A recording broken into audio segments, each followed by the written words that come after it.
Me Rahul Tiwari and now continue तीसरा lecture vocational training का। तो पहले दो लेक्चर में हमने देखा कि वोकेशनल ट्रेनिंग ज़रूरी क्यों है। सेकेंड में देखना कि माइंस में जो वोकेशनल ट्रेनिंग होता है वो किस रूल रेगुलेशन से आते हैं, मैनेजमेंट का क्या रोल रहता है, न्यू एंट्रेंट के लिए क्यों ज़रूरी होता है। आज थर्ड में हम ये समझेंगे कि इम्पोर्टेंट प्रोविज़न जो है वोकेशनल ट्रेनिंग का, तो उसका स्कीम क्या है, वो फर्दर कौन कौन से प्रोसेस में है, कैसा सेटअप होना चाहिए, क्या नेसेसिटी चीज़ होती है इनकी, ये सारे चीज़ हम आज इस टॉपिक में कवर करेंगे। जगह हो चाहे मेंटेनेंस का हो, कितने दिन का लेक्चर होना चाहिए, टाइम ड्यूरेशन क्या होना चाहिए, ये सारे जो है प्रोविज़न ऑफ स्कीम में आते हैं वोकेशनल ट्रेनिंग का, जो कि 7 पॉइंट है। तो वन बाय वन हम इसको देखने जा रहे हैं, ठीक है। तो फर्स्ट पॉइंट आता है वोकेशनल ट्रेनिंग सेंटर। देखिए ये 7 पॉइंट है, आप एक तरह से समराइज कर लीजिए, उसके बाद हम वन बाय वन इसको क्लासीफाई करेंगे। नाउ सबसे फर्स्ट हम देखते हैं कि वोकेशनल ट्रेनिंग सेंटर। सेकेंड जो इसका जो भी स्कीम है वो होगा basic and initial training course. Third देखते हैं refresher and special course. Fourth records and reports कहाँ देते हैं।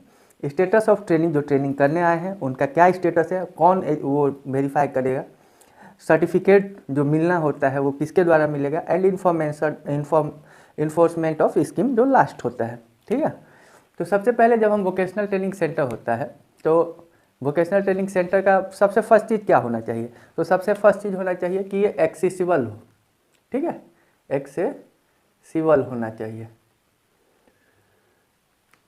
एक्सेसिबल मतलब क्या होता है भाई, तो एक्सेसिबल का मतलब होता है कि ऐसे जगह पे हो जहाँ की जो ट्रेनिंग है, जो ट्रेनिंग करना है जिनको, वो सही से वहाँ पे पहुँच पाए, उनको कन्वीनियंट हो, मतलब आसानी से पहुँच जाए, ट्रांसपोर्टेशन चार्ज ना पड़े, ये सारे सब चीज़ जो है उनके लिए नज़दीक, एक तरह से कहिए कि नज़दीक होना चाहिए, रूट पे होना चाहिए, ट्रांसपोर्टेशन का जगह होना चाहिए। तो ये सब चीज़ें इनको होना चाहिए। दूसरा होता है मेंटेन्ड, ठीक है।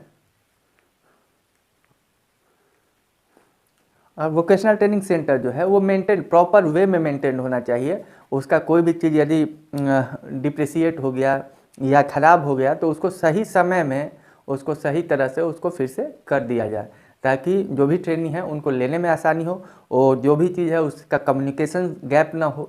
तो ये सब चीज़ें सही होना चाहिए, इसलिए मेंटेन्ड होता है। नाउ थर्ड पॉइंट आता है common VT centre. Common VT अक्सर क्या होता है, देखिए ये तो रूल्स है कि न्यू एंट्रेंट्स होंगे तो उनको तो वोकेशनल ट्रेनिंग लेना ही लेना है।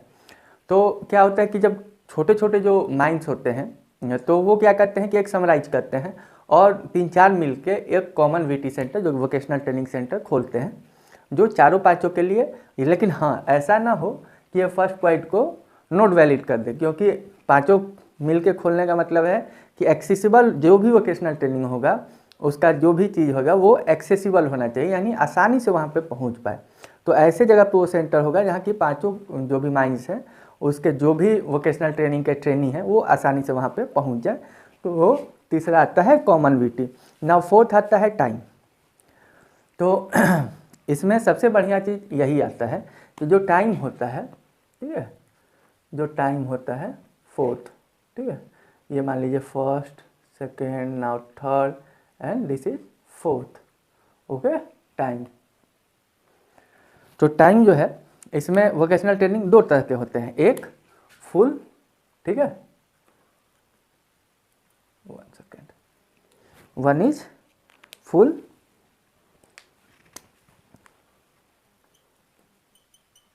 एंड सेकेंड पार्ट टाइम, ठीक है।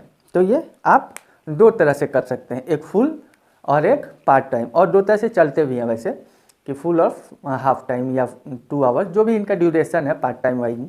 लेकिन अब आगे समझेंगे कि करना कितना रहता है, ये अलग टॉपिक है। लेकिन फिलहाल हम ये समझते हैं कि ये टाइम दो तरह से किया जा सकता है, फुल एंड हाफ। जरूरी नहीं है कि आपको होल टाइम में ही आपको ये पूरा करना है, ठीक है।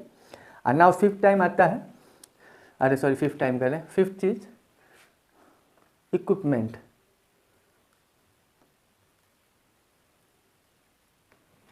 Okay. Then fifth is equipment. Equipment बहुत बहुत ज़्यादा नेसेसरी होता है कि आपको सही चीज़ वहाँ पे उपलब्ध करा जाए। अब मान लीजिए कि हमको ब्लास्टिंग का यदि सीखना है या एक्सप्लोजिव हैंडलिंग का सीखना हो, तो फिर क्या होगा? यदि हमें वो इक्विपमेंट ही ना मिले तो कोई भी ट्रेनिंग कैसे दे सकता है बॉस? नहीं ना दे सकता है। तो इसलिए ये ज़रूरी है कि सही इक्विपमेंट सही समय पे उसे प्रोवाइड किया जाए, ताकि वो उससे फ्रेंडली भी हो पाए और उसके बाद उसे चलाने भी आ पाए। ठीक है, तो ये हम बात किए फर्स्ट पॉइंट, जो कि वोकेशनल ट्रेनिंग सेंटर है। And basic and initial training centre जो दूसरा स्कीम है, इसके बारे में हम समझते हैं। तो बेसिक चीज़ क्या होता है? देखिए, बेसिक चीज़ जो होता है अपना, वो न्यू एंट्रेंस के लिए होता है। ठीक है, जो भी न्यू एंट्रेंस होंगे उनको कितना 6 लेक्चर अटेंड करना पड़ेगा। ठीक है, न्यू एंट्रेंस के लिए 6 लेक्चर आपको अटेंड करना पड़ेगा। ये नेसेसरी है। कोई भी नया पर्सन यदि आता है तो उसे 6 लेक्चर आपको देना ही देना है, समझे? इसमें कोई किंतु परंतु नहीं है। यदि आप पहले वोकेशनल ट्रेनिंग नहीं लेंगे तो आप वर्क नहीं कर सकते। ये गवर्नमेंट की रूल्स है, जो कि हम आपको बताए हैं कि कौन से रूल्स और रेगुलेशन के तहत आपको वोकेशनल ट्रेनिंग प्रोवाइड किया जाता है माइंस में। तो उसी रूल्स एंड रेगुलेशन के तहत आपको ये नेसेसरी है, ये रूल्स है कि यदि आप न्यू एंट्रेंस है तो आपको बेसिक नॉलेज या कहिए इनिशियल नॉलेज आपको लेना ही लेना है by through of vocational training. ठीक है, कोई दिक्कत नहीं इसमें। अब ना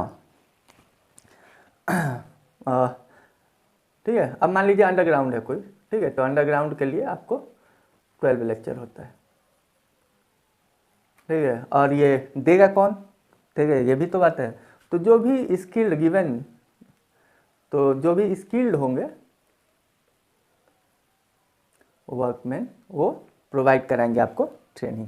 प्रोवाइड मतलब आपको सिखाएंगे, ना कि आपको सेटअप प्रोवाइड करेंगे, वो मैनेजमेंट का काम है। ठीक है, now third, refresher and special course. देखिए, रिफ्रेशर और स्पेशल कोर्स का मतलब ये होता है कि ये न्यू एंट्रेंस हुआ। सेकेंड, हम जब भी बात करते हैं कि जितने भी एम्प्लॉय होंगे, सब तो सब ऑफिसर्स नहीं होंगे, उसमें ज़्यादातर वर्कमैन होंगे, मजदूर होंगे, यही सब होंगे, अनस्किल्ड लेबर होंगे। तो इसके लिए क्या होता है कि ये रूल है कि 1/5 ऑफ माइंस जो है ना, वो वोकेशनल ट्रेनिंग किया हुआ होना चाहिए। जितने भी वहाँ पे काम कर रहे हैं उसके 1/5, एटलीस्ट 1/5, एटलीस्ट, ठीक है, एटलीस्ट 1/5 वहाँ पे आपको वोकेशनल ट्रेनिंग किए हुए होने चाहिए। ठीक है, ये थर्ड पॉइंट। तो हमने 3 पॉइंट देखा। देखा वोकेशनल ट्रेनिंग सेंटर में क्या होता है, 5 पॉइंट जरूरी है। फर्स्ट, एक्सेसिबल होना चाहिए। वोकेशनल ट्रेनिंग सेंटर हमेशा मेंटेन्ड होना चाहिए। कॉमन वीटी है, कॉमन वीटी भी चलेगा, लेकिन ये फर्स्ट एक्सेसिबल वाला पॉइंट इनवैलिड नहीं होना चाहिए। 4th पॉइंट पे टाइम आता है, जो कि फुल टाइम और पार्ट टाइम कर सकते हैं। 5th, equipment. Now second, basic and initial training course में हम देखेंगे न्यू इंटेंस जो भी आएंगे उन्हें पहले वोकेशनल ट्रेनिंग दिया जाएगा, जो कि 6 लेक्चर और सम डेमोस्ट्रेशन, वो इन्हें मेंटेन कर चलना है। अंडरग्राउंड है तो 12 lecture and given by Skillman of these mines. And refresher and special course में हम देखेंगे, इसमें क्या है कि ये नेसेसरी है, रूल्स है गवर्नमेंट ऑफ इंडिया का, कि जितने भी वर्कमैन हैं वहाँ पे वो कम से कम एटलीस्ट 1/5 जो है वो वोकेशनल ट्रेनिंग का लिया हुआ होना चाहिए। Records and reports, records and reports जो है वो क्या है कि on A monthly basis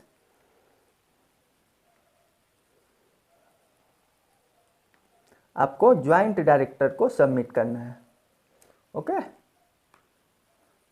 and yearly basis